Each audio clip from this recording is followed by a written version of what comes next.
just started. Sorry, thank you. That's what I was pausing. Okay, recording. We have someone else. First of all, before we go any further, if you would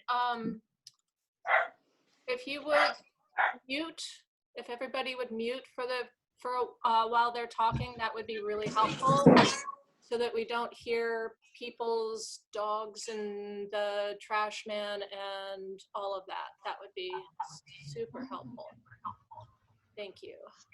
All right, so I am now recording, and I am sharing. This is the Google Gallery. I will put the address for this up in the chat room after I stop sharing, so that anybody can go see it. But again, I really counsel you to actually go to the gallery, give Stephen or Richard a call, or contact us through NOMA galleryfrederick.com. So this show is called 266 Days and Counting, and I thought I would give you all, do you guys want me to read this, or do you just want to read it yourselves? This is the— Well, I can't see it to read it. Right. It's too small. Okay. So, Richard, what do you want? You mean Richard, you want to read this? all the descriptions? No, I meant the 260 days and counting. Oh, and that kind of thing. Yeah, well, this is the title that Stephen came up with, which I thought was a good idea. And it was from the time that the COVID shutdown started and until the day the show opened, which came to 266 days. And I thought I was very apropos, and I'll talk about that a little later. But if you want me to run through this list, I will. Yeah, go ahead. All right. 266 days and counting. Excuse me. 266 days of wearing a mask. 266 days judging others about their lack of a mask. I don't know what's on my voice. Hold on.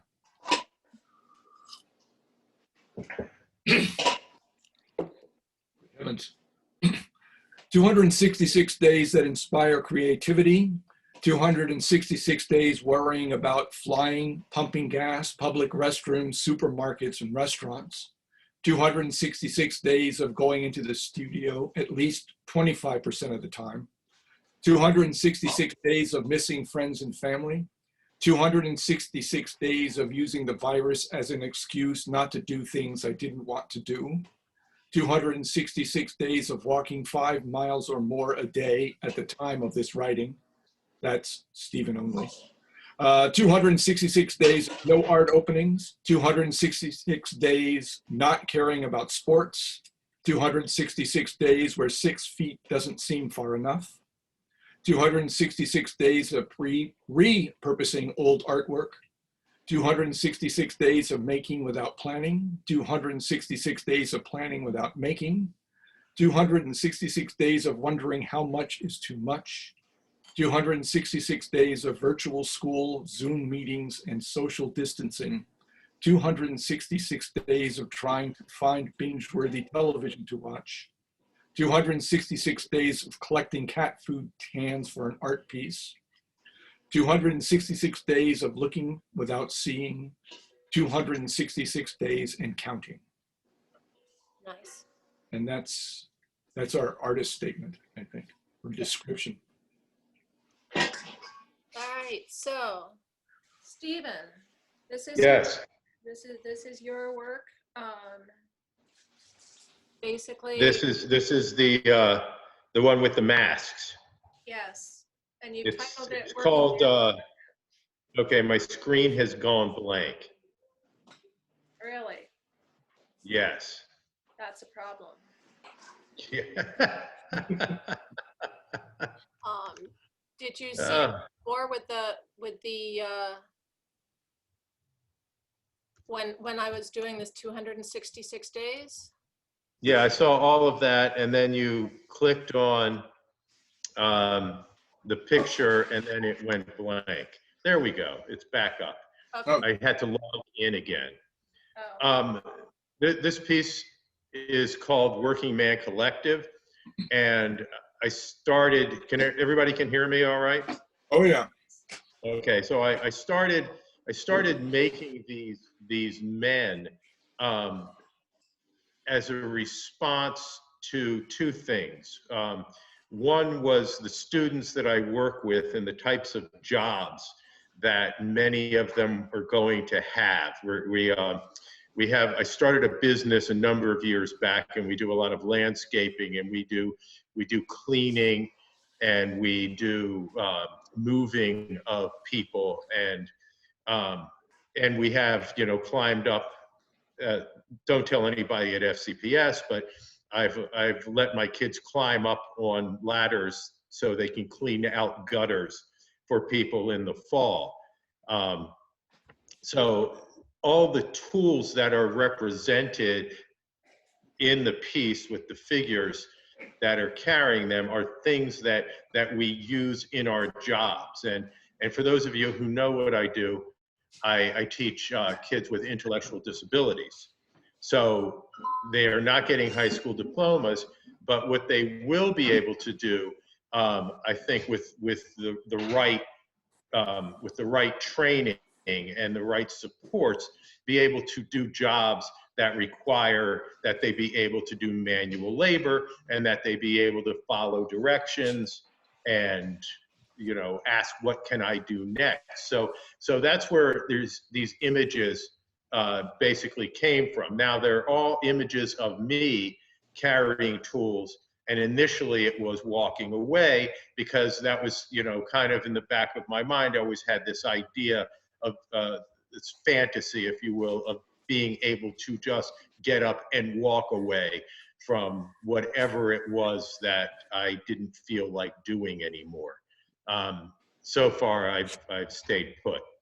And they have masks on them because I showed, there's 25 of these all together, and I showed them at the McLean Project for the Arts, and I had a friend of mine make little masks, and I took it down there, even though that was not the piece that they accepted.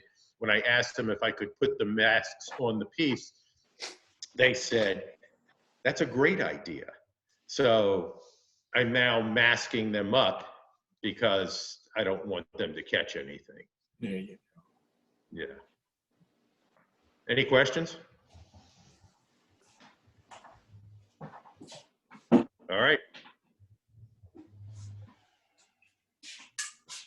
Oh, one more thing. It's called Working Man Collective now. It's been called many different things in its different iterations, but a friend of mine, two friends of mine, Tom Ashcraft and Peter Wynett, started a group called Working Man Collective a number of years ago that I've been loosely affiliated with, probably for the last 20 or so years. And they let me use the title. I had to get permission. Virginia, don't forget you're muted. Thank you. Yeah. I wanted to say that I don't seem to have the ability to check the chat room. So if somebody else wants to check that, and if people want to ask questions in the chat room, that's a really good way to ask questions during it. And then we can get them asked at some point. Otherwise, you can keep your questions until the end of the presentation, slideshow presentation, and ask them at the end. So, I can see the chat room. Linda Van Hart asking, is that core 10 steel? She asks. Yes. I don't know what that means. Yes. Okay. Okay. If people don't know about core 10 steel, it's a type of steel that is supposed to rust, and the rust becomes its natural protection against rusting even more. So is actually Good heavens. all right, Richard, you're up. This is a group shot of some of your photos. Do you want to talk about them collectively first? Well, yeah, sure. This is the output during the coronavirus, really. I knew I had the show coming up in December. And I had no idea what to do. I didn't really feel like making art. You know, I mean, I was just sort of, getting depressed and bogged down by, um, the people running our country and just the situations and everything. And I just couldn't work. But I showed up into the studio every day and just looked at things. And what first started to happen is I made one piece, and I decided to make everything the same size. So they're all 14 inches by 14 inches and 6 3/4 by 6 3/4 in the middle. And I just use that to sort of make me work, essentially. And it turned out fine, I think. I really was able to eventually just start working and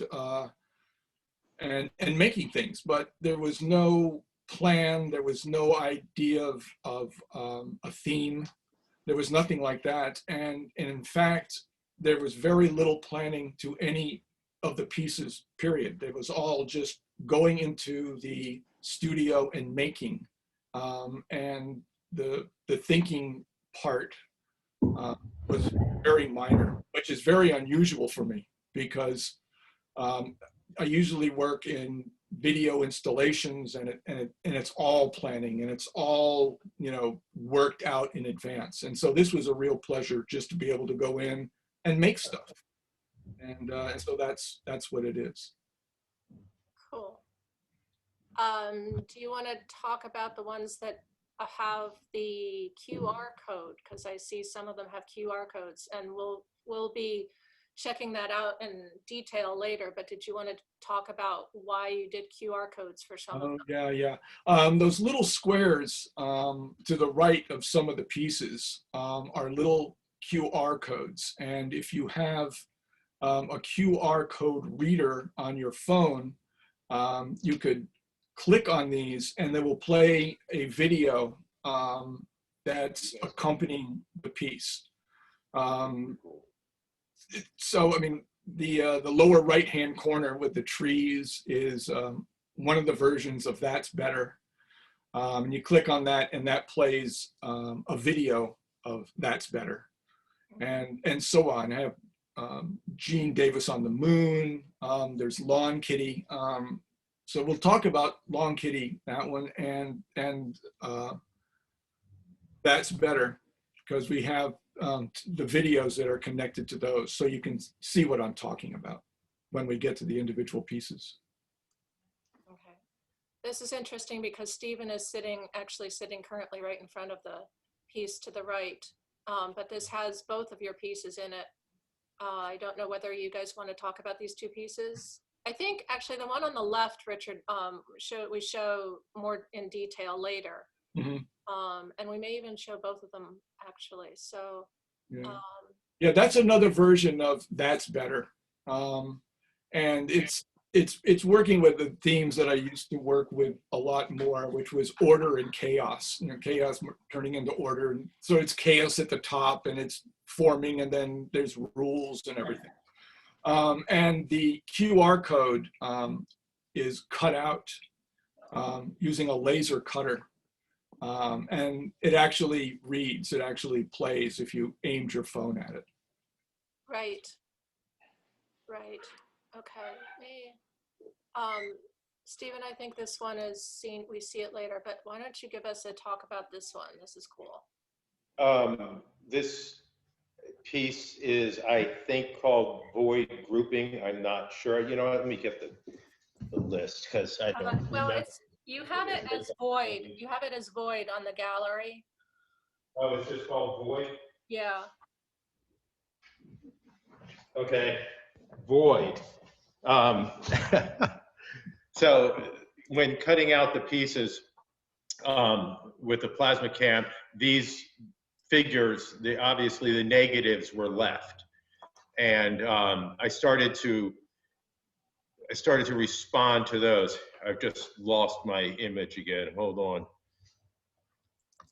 I have to sign in. Apparently it signs out. It may be because you're Wi-Fi is not strong enough to continue. Yeah, the Wi-Fi is really bad there. Okay. But it's now working. So, and I mean, quite frankly, I just, what usually I respond to in these pieces also are the shadows that are created behind them. Although I couldn't really set it up with the lighting to get it the way that I wanted to get it to look ultimately, but I still like the negative that it creates. And, you know, and it actually takes me back to pieces that I did years ago. I used to do a lot of pieces about what was not there. And the first one I ever did was about 30 some years ago. And I know some of you know this story, and I'm just going to repeat it quickly, but my first wife died in childbirth. And I was in grad school at the time at USC. And so I spent a lot of time making work about her, about losing Krista, and you know, and then all about the things that were not there any longer, and the void that was created. And so that idea has continued through for the past, you know, 34 years.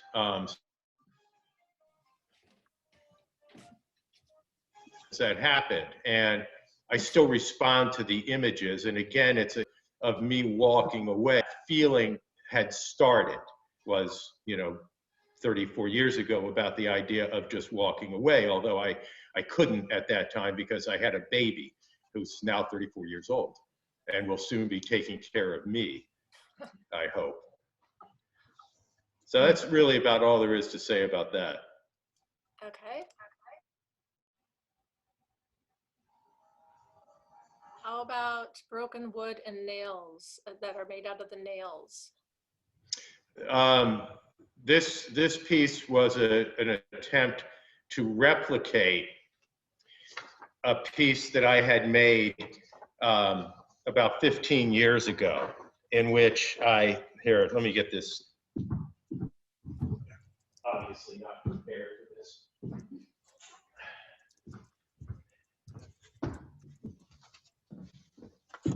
So can people see this? Yes. Is that a yes? Yes.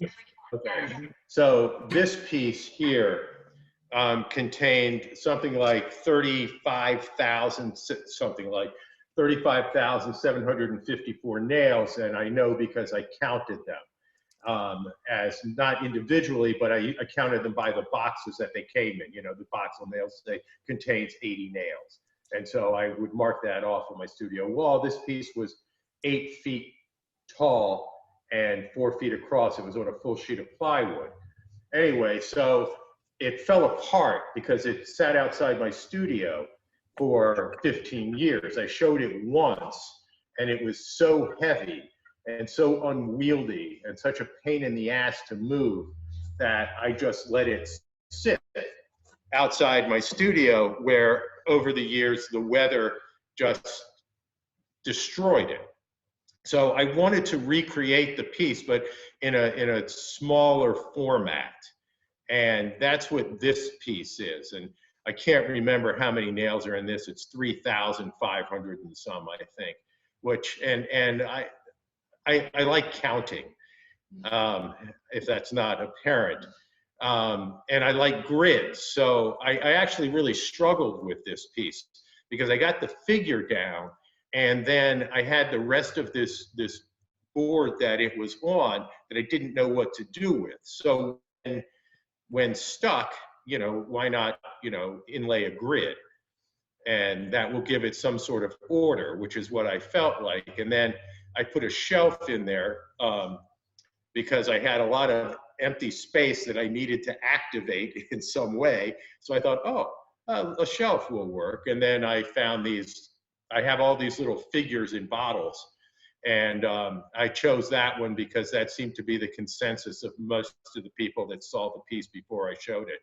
said, yeah, put the one with the broken figure in it. And so I did, because I was really tired of working on this piece by the time the show rolled around. I would imagine So, those nails, yeah. what's that? I said, I would imagine with all those nails that would get tedious after a while. That was the part I liked.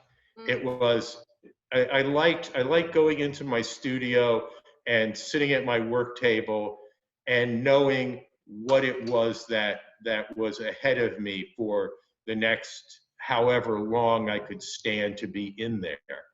You know, I like that. I started off as a potter, and I did production pottery, and I really liked lining things up on a wall that, you know, at eye level where I was working, and I enjoy repetition, and it's a meditative process for me, and it was when I was done with the figure, and I thought that the figure itself would carry the piece, and then after looking at it, realizing that it didn't, and so the rest of the time was struggling with what to do in the background. The background changed 5 or 6 different times. At one point it was an off-white. At one point it had writing in it. At one point, you know, it just went over and over and over again.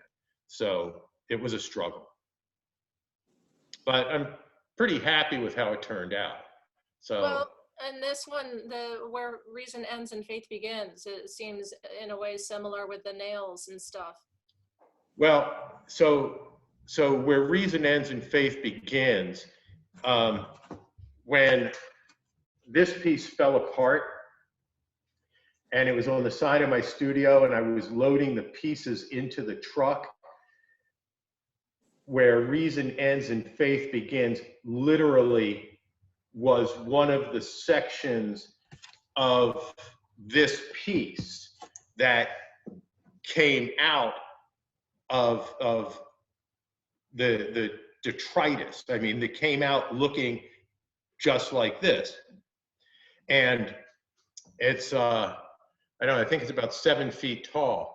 And so I threw everything into the truck to take it to the dump, and I put the cross in last because I wasn't sure that I wanted to throw it away. And when I got to the dump, I took the cross out first and set it on the side and threw everything else away. And then I took this and I put it back in my truck.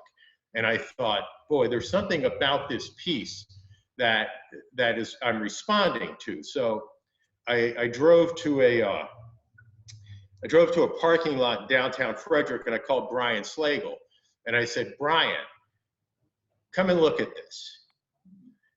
Am I crazy, or do I have something here? And I find that a lot of times that's happened to me with some of the work that I've done, where it's about recognition, you know, and I've been doing this long enough where most of the time I trust my instincts. Sometimes I'm not sure and I need confirmation. So I will call people that I trust. And so Brian came and you know, affirmed that, yes, indeed, I had something here.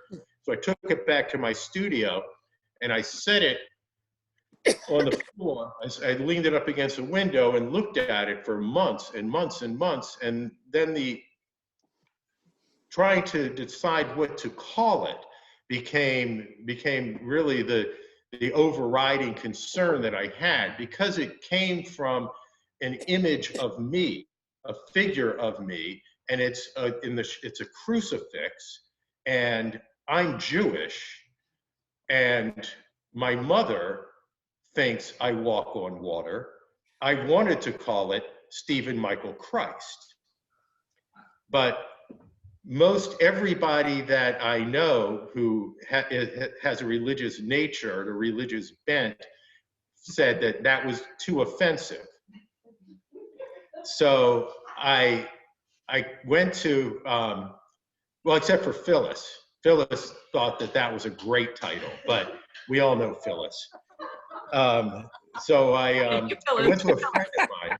What was that? I said, thank you, Phyllis. Yes.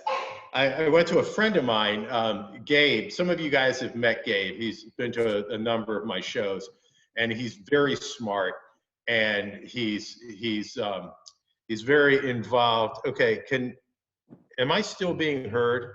Yes, you're fine. Okay, Yes, we good, can hear you. as I just logged out again.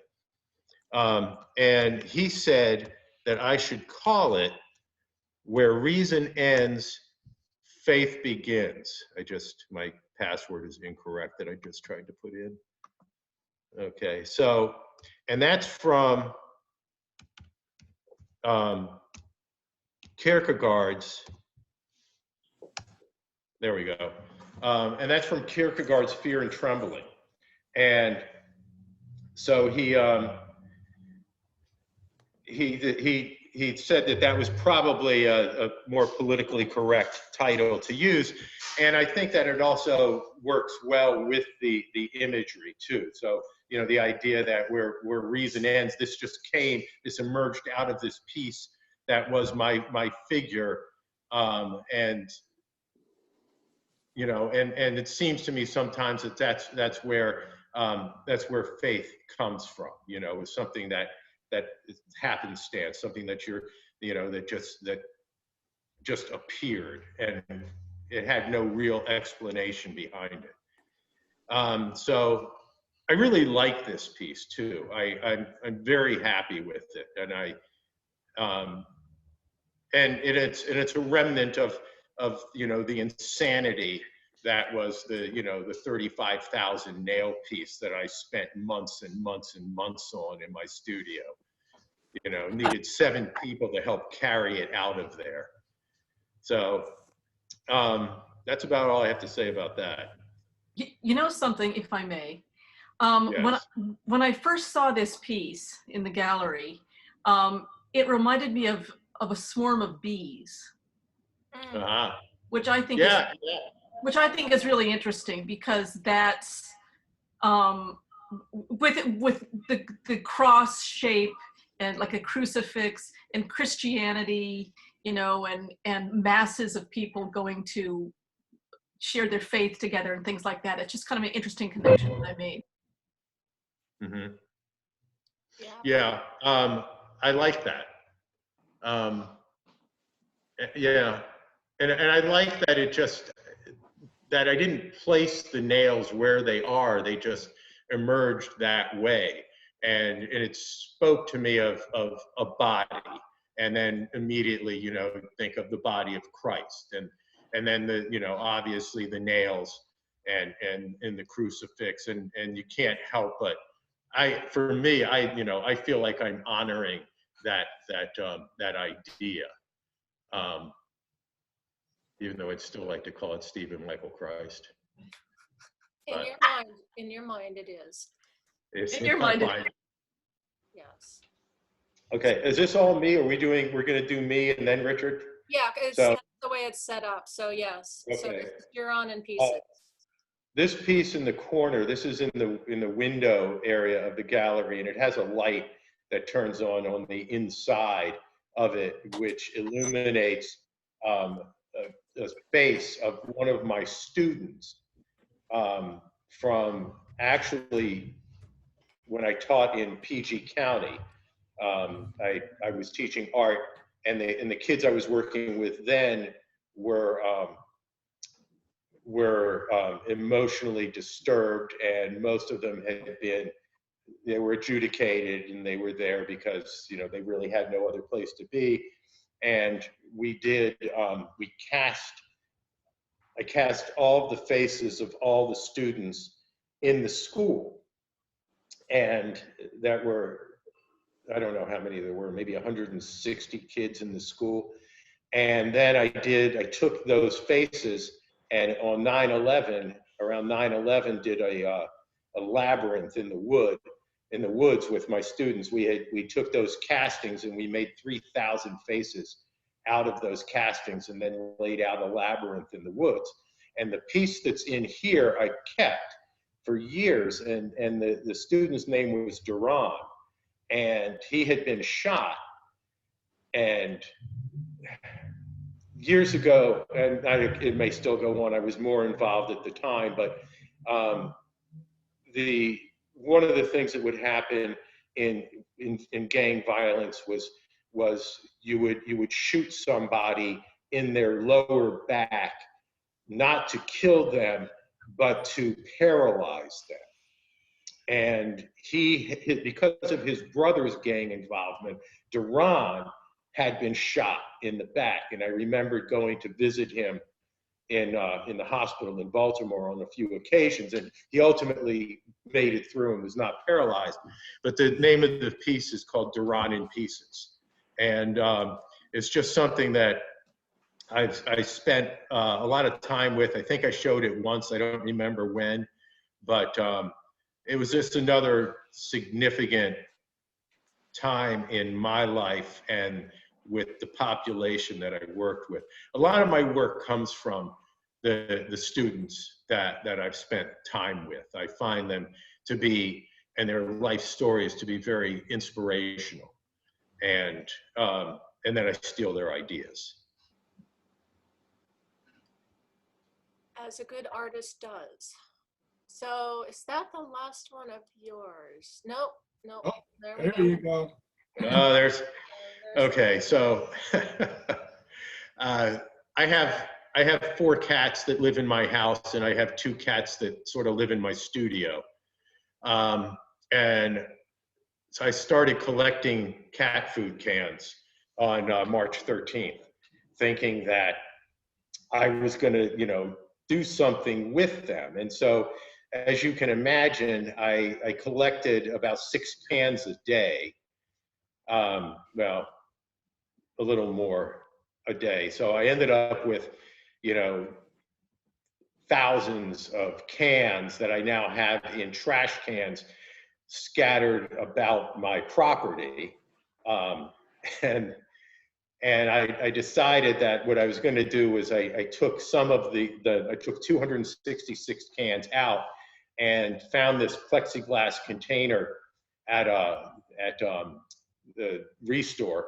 There were actually 3 of them. I was going to fill them all up, but then I filled this one up, and I kind of liked the way it looked, and it reminded me of, in the 1960s in our family room, the type of decor we may have had. We had like a fake Kenneth Nolan painting above the orange and yellow and whatever color couch that was sort of squared off, and then an orange and yellow whatever shag carpet.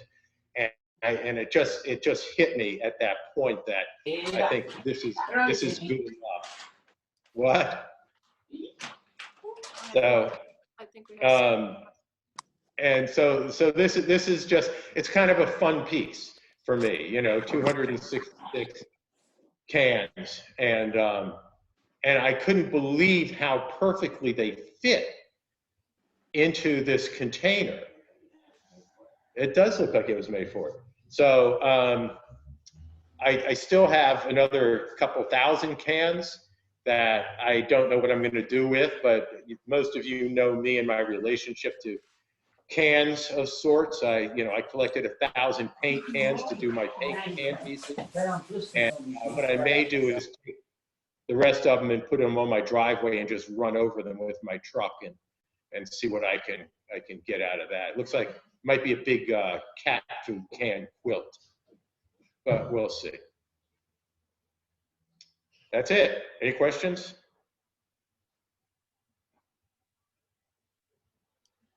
that sounds like Cornelia Parker, that, running it over with didn't she do that with a whole bunch of silver? She ran it over with a steamroller.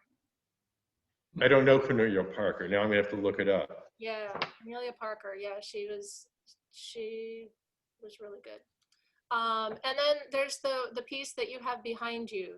If you want to quickly talk about that, and then we can get to Richard's work. Okay. Well, this is another one of those, lay a sheet down, plasma cam, cut out the figure, like the piece that's in the back against the wall, better than the figure that came out of it. And I thought, and I thought it was called Requiem for Fall, but it's actually called Remnants of Fall. Mhm. So, and so it was sitting outside of my studio on some sawhorses when leaves began to fall, and some of them settled onto the steel part right here. And then after a few days and some rain, it left it left this leaf patina, this rusted leaf patina on the surface. So I took the piece, I laid it down on the ground, I piled a bunch of leaves on top of it, I soaked them, laid some plywood on top of it, some sawhorses on top of the plywood, and then I let it sit for 2 to 3 weeks, not knowing exactly what it was going to look like when I uncovered it. And when I uncovered it, I was very happy. So now I have a big sheet of copper lying on the ground in my back, and some other assorted pieces of metal with leaves on them and plywood on them, and then we'll see how those turn out. But and that's really, there's, you know, and again the negative form, which I really like, and I like juxtaposing it to the positive form next to it. So Very effective. and it's very heavy. Yeah, it gives a real three-dimensional feeling of walking in space, and then yet walking on the wall. It's really fascinating. Yes, and yeah, and if you get a chance to see this, I think you'll really appreciate. I mean, you can really see some of the leaf patterns on the steel, and I think it's beautiful. I mean, I was surprised at how well it turned out, because I really didn't know. I mean, I thought maybe this would happen, but you know, I also like that idea of, and this goes back to pottery, is a lot of times when you're doing reduction firings in kilns, you don't know exactly what it is that you're going to get once you unload the kiln. So there are the things called the happy accidents that you get, that you then spend the next 2 years trying to replicate, which you never do, and you never can. But and that's probably what's going to happen with this. It was one of those lucky accidents. But I'm very, very happy with this. Cool. I'd like to say something about this if I could. Yeah, sure. Go for it. The thing that I really liked about this piece, and what struck me right away about it, is the fact that it's this big man, that would be you, Stephen, hauling things, you know, and it's like man and his power and construction, and he's changing the look of the world and building things on it, and yet all the negative space that's around him is all completely affected by the natural world. That's everything around him, and there's nothing he can do to stop it. Right. I could encourage it. Stephen, did you stabilize that patina, or I sprayed it. I sprayed it with a clear acrylic many times, and I think it's stable now. Yes, I mean, I can't rub it out. Initially, you could rub them out easily, but so that's how I stabilized it. Well, the theoretically, clear acrylic. Theoretically, it will continue to rust underneath it, but you've slowed it down, so that's a good thing. Hey, Stephen, I have Yes. a quick question. Procedural one. Are you cutting these out with a handheld plasma cutter, or are they going around a pattern? It's machine operated. It's okay. See? With a big metal grid, and you simply put the figure, like, you know, these figures Gotcha. are all taken of me walking away, and then put it into silhouette form, and then scanned, and then the computer just takes care of the rest, you know. And you can say, I mean, I have one that's 7 feet tall, you know, so Right. you know, and you can just put in what size you want them, and it cuts them out, and it cuts them out clean. You know, I mean, Right, if yeah. you were by hand, it would not only take forever, but it would be, you would have the slag to deal with for the rest of your life. Yep. You know, so Right, yeah, Yeah. I was wondering the cleanness of the cut. yeah, it's like everything now, you know, like the laser cuts, wood, you know, the wood laser things, everything. Things are so much easier now. You don't have to sit in front of a scroll saw, you know, and cut these patterns out anymore. So yeah, it makes life much easier. Cool. Well, as we switch over from Stephen to Richard, I just wanted to remind people that all of these works are for sale. We are a working gallery. And again, if you want to see them in person, you can give either Richard or Stephen a call or contact NOMA, and we can let you in. NOMA is currently closed to the public, but it is open by specific appointments. So if you want to see any of these in person, which I highly suggest, let us know. And we'll have more time. Thanks, everybody. Yeah, we'll have more time for questions if people have other questions about Stephen's work at the end. But I just want to get to Richard's work because I don't want to leave him out here. So we heard a little bit about earlier from Richard about you know, the whole gestalt of this particular project. But let's hear about the individual pieces now. Yeah, this one is, well, this is called Lawn Kitty, and it's based on an incident. Well, not an incident.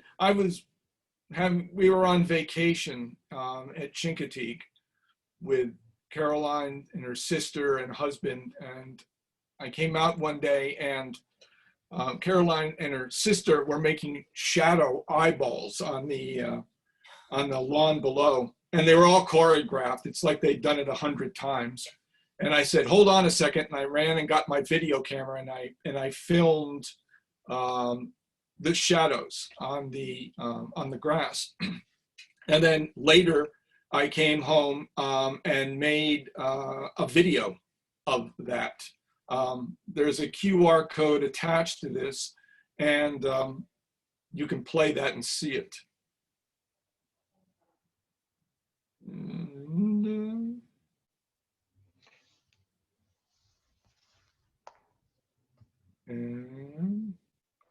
If you happen to go on the Google Gallery and click on the comment for some of these photos that are on here, you will see a link which will take you to this particular page, and we're going to go ahead and watch this. Let's.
I'm gonna cut it short. Yeah, that's fine. But anyway, I just think that is so wonderful and gives such a good background to why this particular piece was done. Yeah, and this was, again, it was designed, 14 inches by 14 inches, 6 3/4 inch middle. And I just worked it out piece by piece. It was like Stephen was talking about his nail man, it was, okay, I'd make a piece and then I'd say, okay, what comes next? And then it was just like that. None of it was planned out entirely. I would just make something, make a part of it, look at it, and add another part. And that's the way I went through just about all of these, all, however number of there are, 8, 10. And this one is the same way.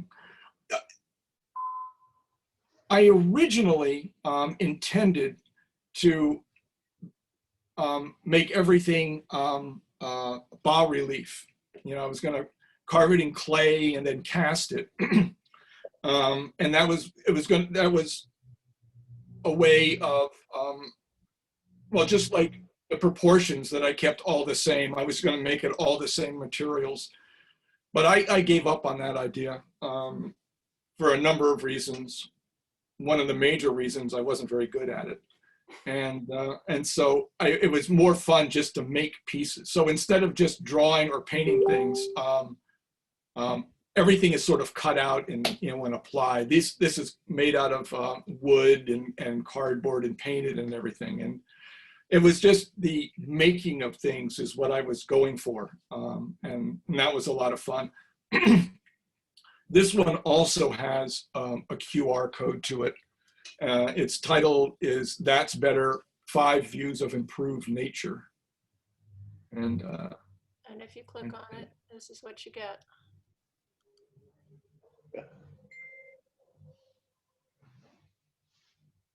Oh, sorry.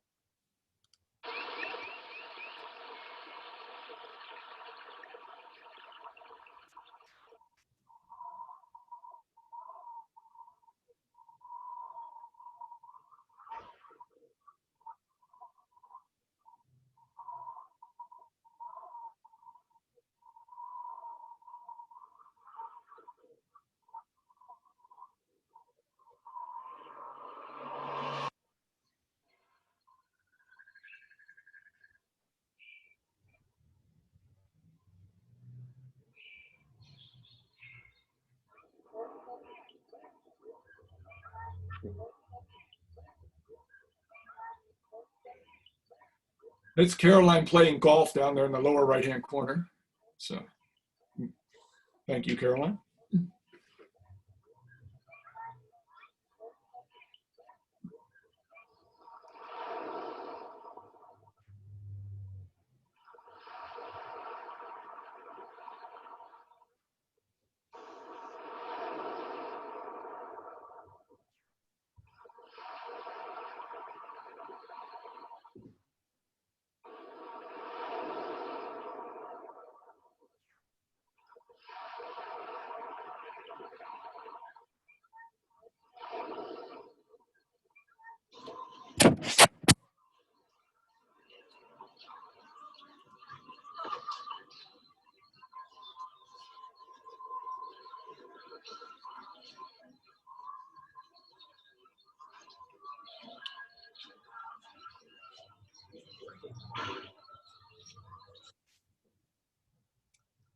All right. There you go. All right, so that's that.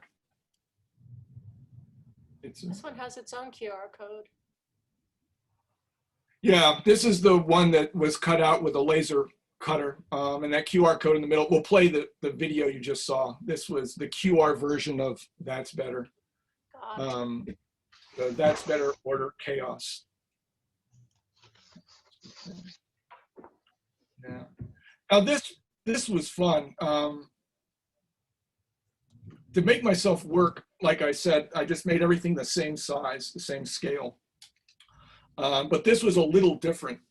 I had some pieces of this thing, and that's another thing that I do when I went into the studio to make myself work is I look at old work that I'd had quite a long time, and I'd cannibalize it and take it apart and use parts and stuff.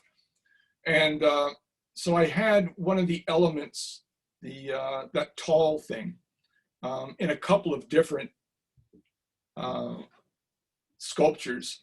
And I just employed it again, and this time I made a niche for it. And I liked it. And I had other of these mechanized flowers, as I called them, that I just made a bunch of. I just went into the studio and just started grabbing discs and things, and I would cut out shapes, and I just made like a couple of dozen of these flowers, and I just had them laying around not doing anything. And so when I made the first niche, I made a second one, the one on the lower right, and I stuck some flowers in it. And I originally was going to stack them, the one on top of the tall one, and I decided to make a third one. And that's what I did. So, but I had to make all new flowers for that in the niche, and then they all fit together. And they sit on a cement, they're all cast in plaster, and sitting on a cement stand. And when I was looking at one of the shows earlier with Stephen's work in it, I like this table that he makes. I love his steel tables anyway. But I saw this one and I thought would be perfect to hold this thing up, because I didn't want to put it on a big heavy pedestal or anything. I thought it being steel and everything would be perfect. And I asked him if I could use it, and he graciously let me use it. So that's Stephen's table. And that's about it for that. Yeah, there's a close-up of the same piece underneath. The other thing, the piece on top is what would Profofsky say? And Profofsky was an art critic, I don't know when, 40s or 50s, and he had some very interesting ideas about how to analyze art. And it wasn't just aesthetics, it was, he put it in cultural terms. He got what cultural information, societal, everything, and he applied these different criteria to different works. So that's the title, refers to him. And this was made with the process that I described. I made everything, it's 14 by 6 3/4, and I had that round thing with the Venetian blinds in it as a sculpture. That I sold many years ago. And it was this character that used to throw wild parties all the time. And he kept returning it to me broken, and I'd have to repair it. And I did that like 3 times. And after the 3rd time, I just kept it. And broken, and I just couldn't fix it anymore.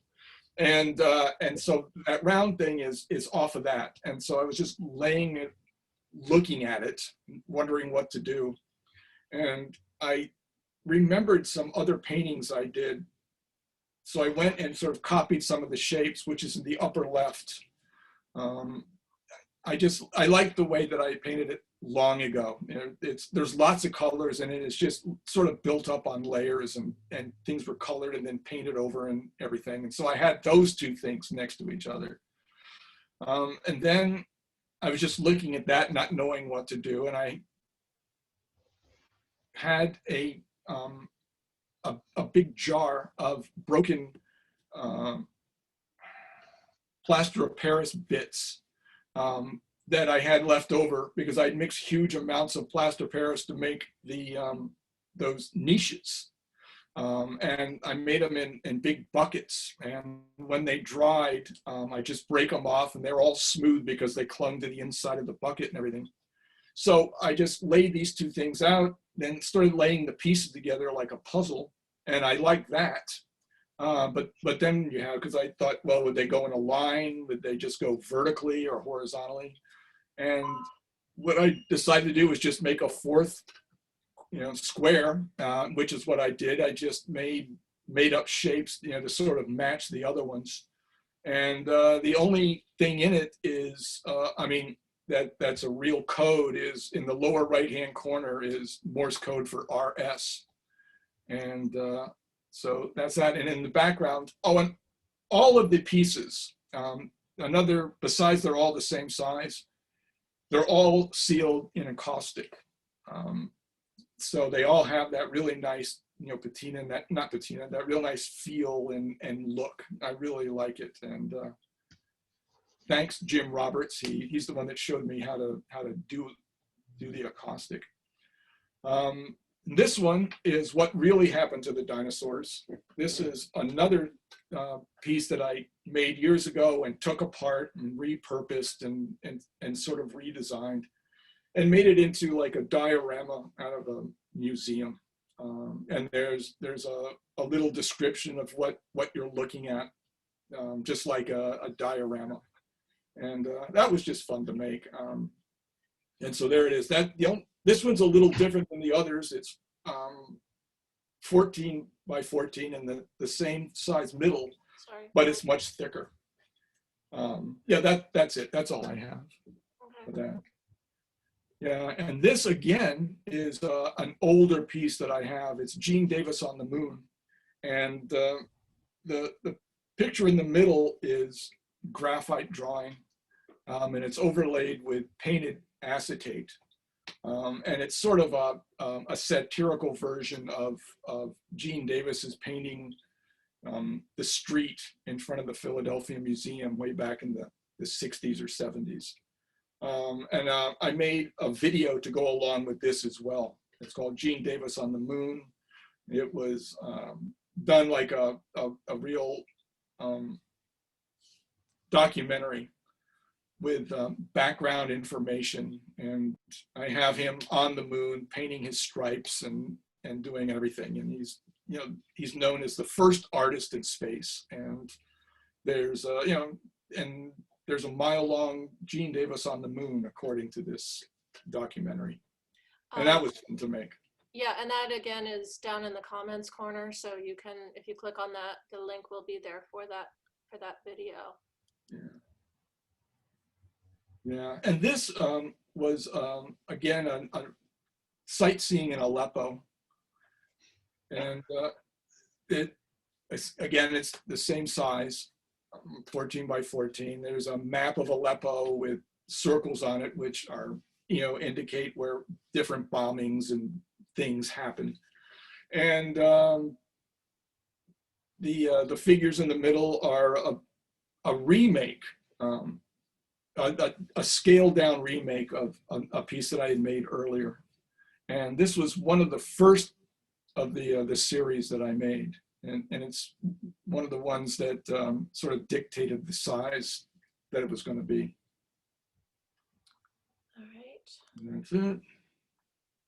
Yeah, and this is the very first one. This was actually the reason that there's 14 by 14 too, is this is a poem that I wrote with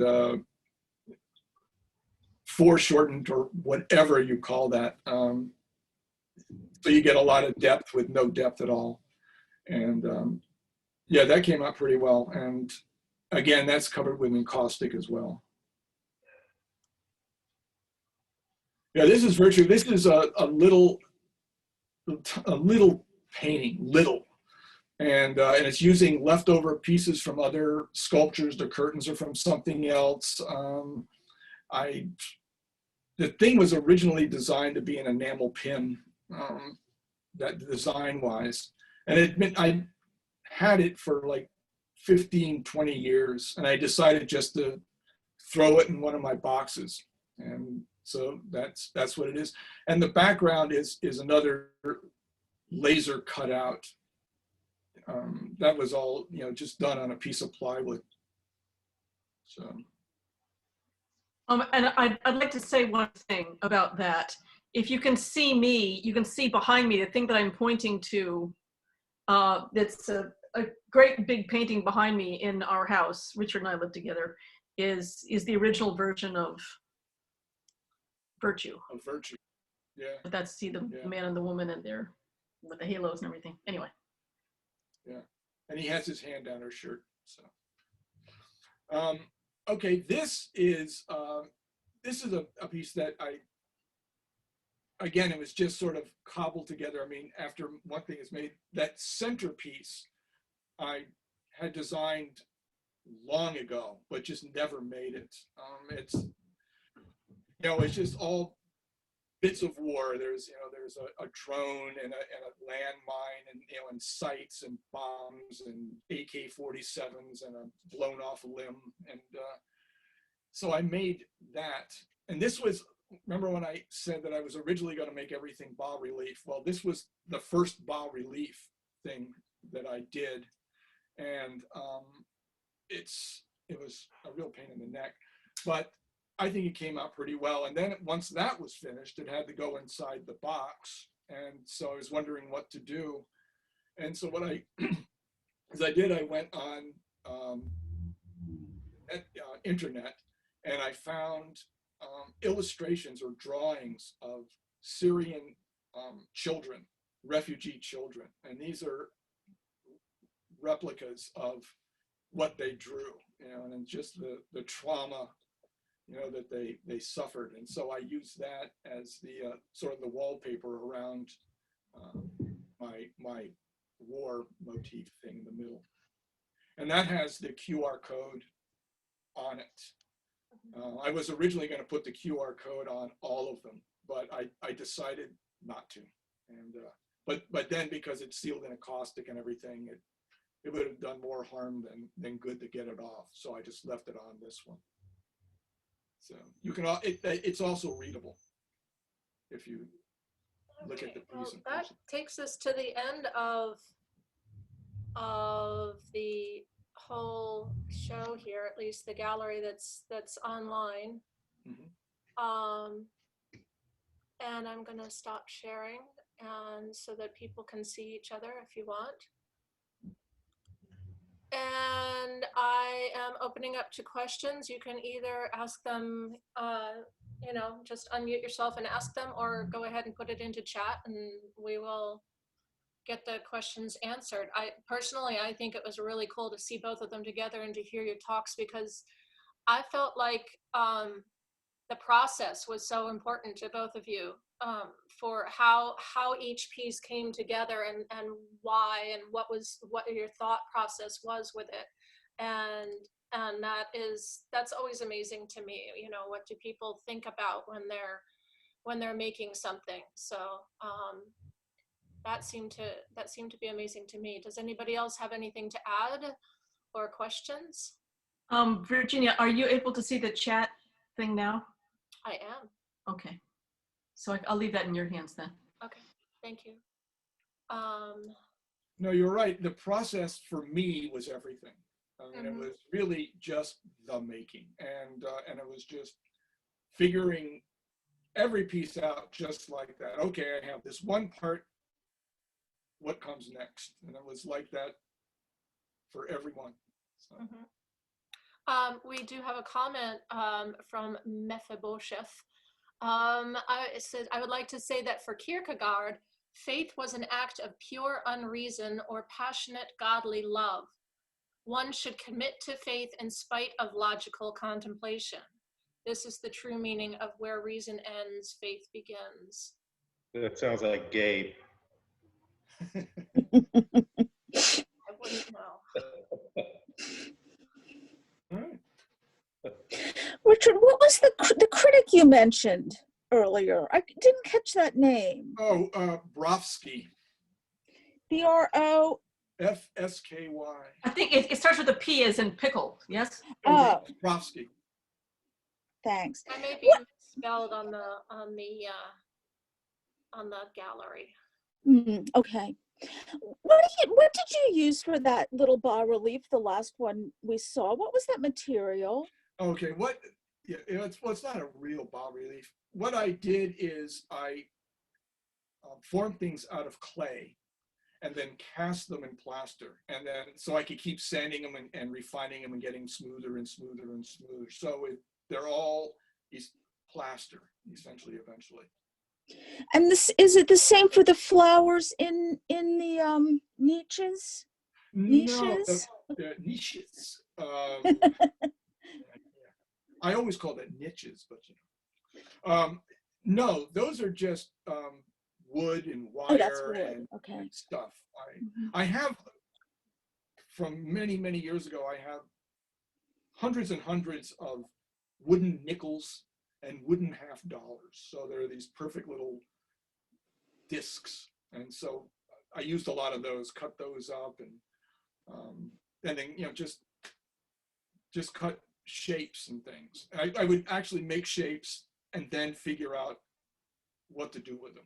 So none of them were, well, a couple of them were drawn out first and then made, but mostly they were just looking at pieces that I had and then putting them together, which was typical of working.